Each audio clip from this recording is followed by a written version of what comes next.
नमस्कार दोस्तों, मैं आयुष ऑनलाइन मैट्रिक क्लासेस में आपका स्वागत करता हूं।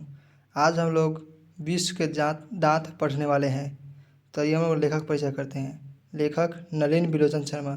विश्व के दांत के लेखक नलिन बिलोचन शर्मा हैं, जिनका जन्म 18 फरवरी 1916 ईस्वी को हुआ था, पटना के बदरघाट में। इनका निधन 12 सितंबर 1961 ईस्वी को हुआ था।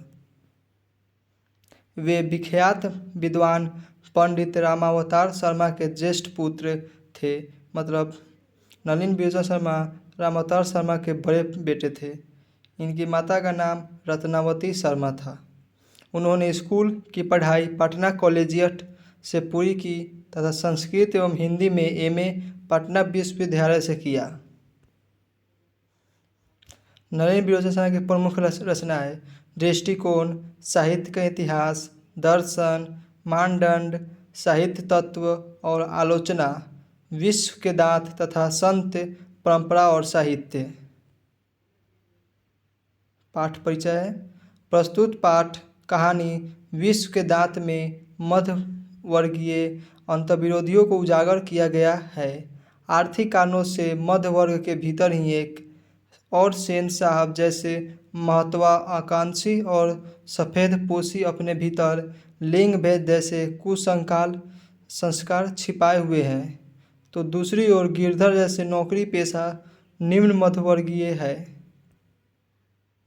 जो अनेक तरह के थोपी गई बंदिशों के बीच भी अपने अस्तित्व को बहादुरी एवं साहस के साथ बचाए रखने के लिए संघर्षरत है। यह कहानी सामाजिक भेदभाव, लिंग भेद, आक्रामक स्वार्थ की छाया में पलते हुए प्यार दुलार के कुपरिणामों को उभारती हुई सामाजिक समानता एवं मानवाधिकार की महत्वपूर्ण नमूना पेश करती है। आइए हम लोग पाठ पढ़ते हैं। पाठ का सारांश है।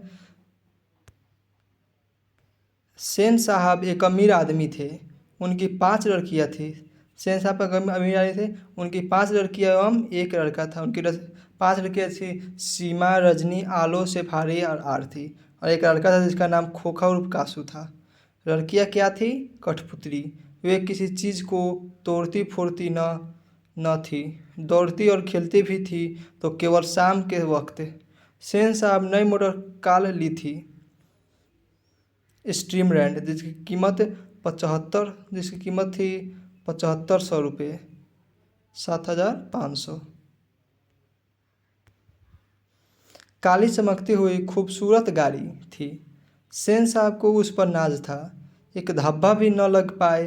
क्लीनर और शोफर को सेन साहब की सख्त ताकीद थी। मतलब वो गाड़ी पर एक धब्बा भी नहीं लग, थोड़ा भी कुछ उस पर चिन्ह न लगे, उसके लिए उन्होंने क्लीनर और शोफर को पूरी तरह से बताए थे, सख्त ताकीद की थी।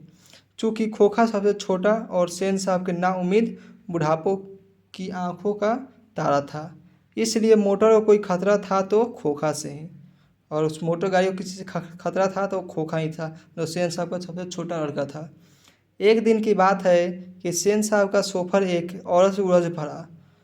बात यह थी कि उसका 5-6 साल का बच्चा मदन गाड़ी को छूकर गंदा कर रहा था, और शोफर ने जब मना किया तो वह उल्टे शोफर से उलझ पड़ी। मतलब एक दिन सेन साहब को तो ड्राइवर था शोफर, वह एक औरत से उलझ पड़ा था, क्योंकि उसका 5-6 साल का एक बच्चा था जिसका नाम मदन था, वो गाड़ी छूकर गंदा कर रहा था। इसलिए फिर भी जब शोफर ने मना किया तो औरत शोफर से ही उलझ पड़ी।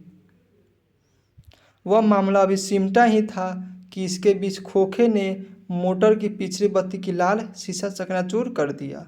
लेकिन सेन साहब ने इसका बुरा नहीं माना और अपने मित्रों से कहा, देखा आप लोग ने, बड़ा शरारती हो गया है कासू।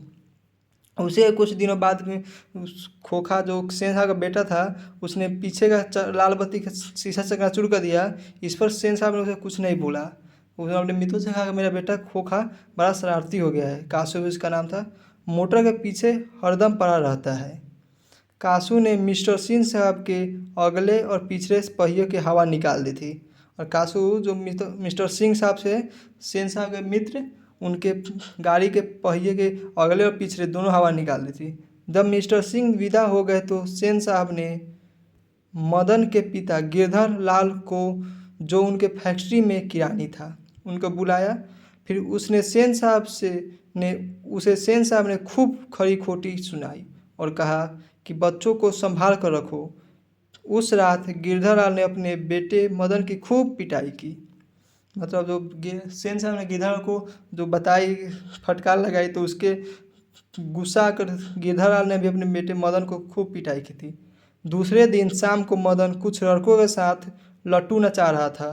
खोका ने भी लट्टू नचाने के लिए मांगा, लेकिन मदन ने उसे फटकार दिया, अबे भाग जा यहाँ से, बड़ा आया है लट्टू नचाने। जो अपने बब्बा की मोटर पर बैठ जा अपने बब्बा की मोटर पर बैठ, ये मदन ने कासू को कहा।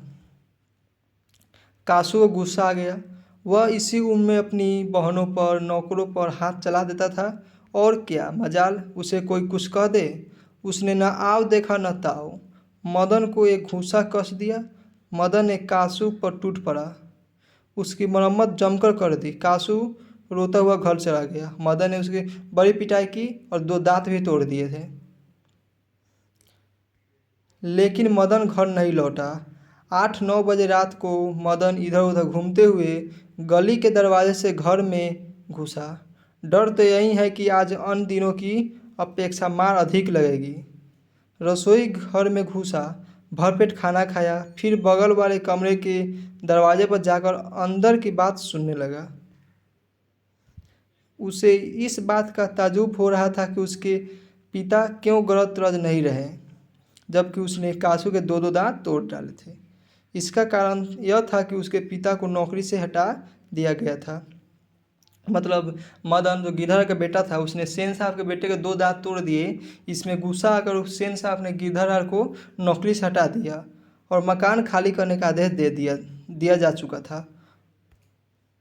वह दबे पांव बरामदे में पर खड़ी चारपाई की तरफ सोने के लिए चला कि अंधेरे में उसका पैर लोटे से लग गया। तो चुपके चुपके जा था सोने के लिए, लेकिन बरामदे में जो लोटा रखा हुआ तो उस पर उसका पैर लग गया। ठन ठन की आवाज़ सुनकर गिरधर लाल बाहर निकला और मदन की ओर बढ़ा। उसके चेहरे से नाराजगी के बादल छट गए।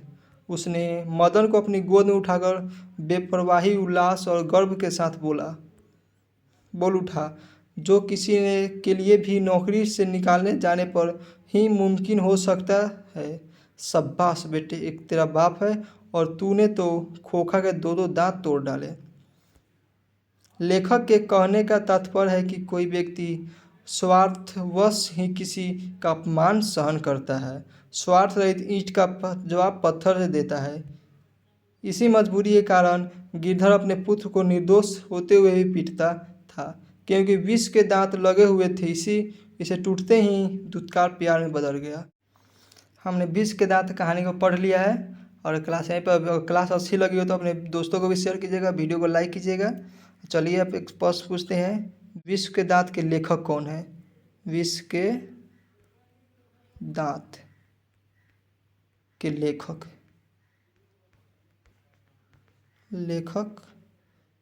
कौन है, कमेंट में बता दीजिएगा।